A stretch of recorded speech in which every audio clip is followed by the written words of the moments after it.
अयोध्या नगरी में राजा दशरथ का राज्य था। उसी पवित्र नगरी में 4 राजकुमारों का जन्म हुआ। राम, भरत, लक्ष्मण और शत्रुघ्न। श्री राम सबसे बड़े थे और सत्य, धर्म तथा मर्यादा के प्रतीक थे। लक्ष्मण अपने बड़े भाई राम से अत्यंत प्रेम करते थे और हर समय उनकी सेवा को ही अपना कर्तव्य मानते थे। जब माता कैकेयी के वरदान के कारण श्री राम को 14 वर्षों का वनवास मिला, तो लक्ष्मण ने बिना किसी हिचक के कहा, भैया, जहां आप जाएंगे वहीं मैं रहूंगा।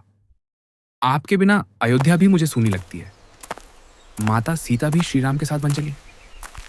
वनवास के समय लक्ष्मण ने राम और सीता की हर प्रकार से रक्षा की।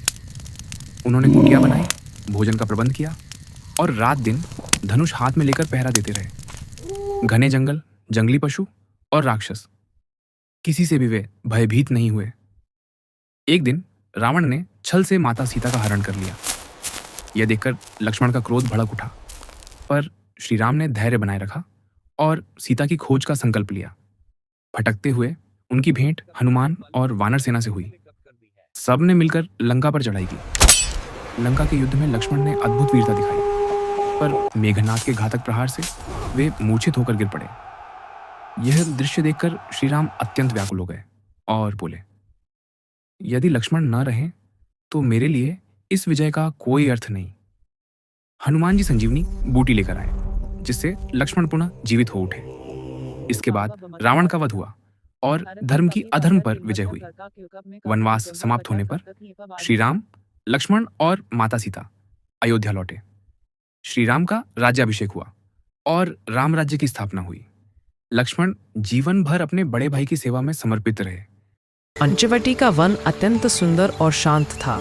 हरे भरे वृक्ष, बहती मंद पवन और एक छोटी सी कुटिया में श्री राम, माता सीता और लक्ष्मण सुखपूर्वक निवास कर रहे थे।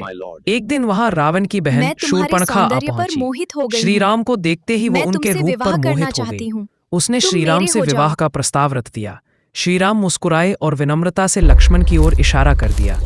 यह देखकर शूर्पणखा क्रोधित हो उठी। ईर्ष्या और क्रोध में वह माता सीता पर झपट पड़ी।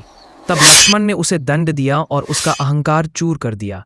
अपमान और क्रोध से भरी शूर्पणखा सीधे लंका में रावण के पास पहुंची। उसने माता सीता के सौंदर्य का ऐसा वर्णन किया कि रावण का अहंकार और लालसा जाग उठी। उसने सीता का हरण करने का षड्यंत्र रच लिया। रावण ने मरीच को बुलाया। मरीच ने स्वर्ण मृग का रूप धारण किया और पंचवटी वन में दिखाई देने लगा। माता सीता उस अद्भुत मृग को देखकर मोहित हो गईं और श्रीराम से उसे लाने का आग्रह किया। श्रीराम धनुष उठाकर स्वर्ण मृग का पीछा करने वन में चले गए। कुछ समय बाद मरीच ने श्रीराम की आवाज में, हा लक्ष्मण, हा सीते, पुकारा। सीता व्याकुल हो उठी। उन्होंने लक्ष्मण को राम की सहायता के लिए भेज दिया। जाने से पहले लक्ष्मण ने भूमि पर लक्ष्मण रेखा खींच दी। उसी समय रावण साधु का वेश धरकर वहां आया। भिक्षा के बहाने उसने सीता को रेखा पार करने पर विवश कर दिया।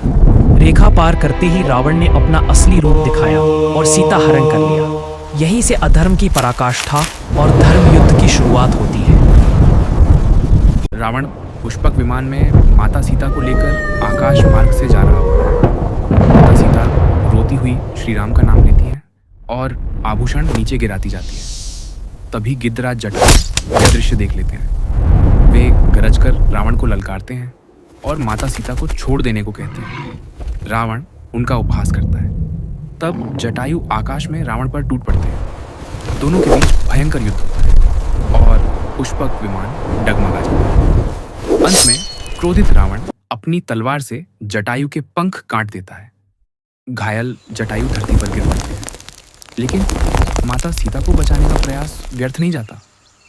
कुछ समय बाद श्री राम और लक्ष्मण वहां पहुंचते हैं। जटायु अंतिम सांसों में रावण द्वारा सीता हरण का सत्य बताकर प्राण त्याग देते हैं।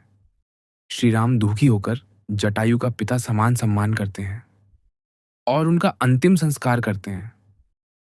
जटायु का अंतिम संस्कार करने के बाद श्री राम और लक्ष्मण माता सीता की खोज में दक्षिण दिशा की ओर चल पड़े। घने वनों और कठिन रास्तों से गुजरते हुए उन्होंने अनेक कष्ट सहे, लेकिन श्री राम का संकल्प अडिग रहा। उन्होंने दृढ़ स्वर में कहा, जब तक सीता नहीं मिलेंगी मैं चैन से नहीं बैठूंगा। वन वन भटकते हुए दोनों भाई ऋष्यमुख पर्वत की ओर बढ़े। उसी यात्रा में वे शबरी के आश्रम की ओर पहुंचे, जहां भक्ति, प्रेम और समर्पण की एक अद्भुत कथा उनका इंतजार कर रही थी। स्टार रावी मरवाड़ी चैनल को अभी सब्सक्राइब करो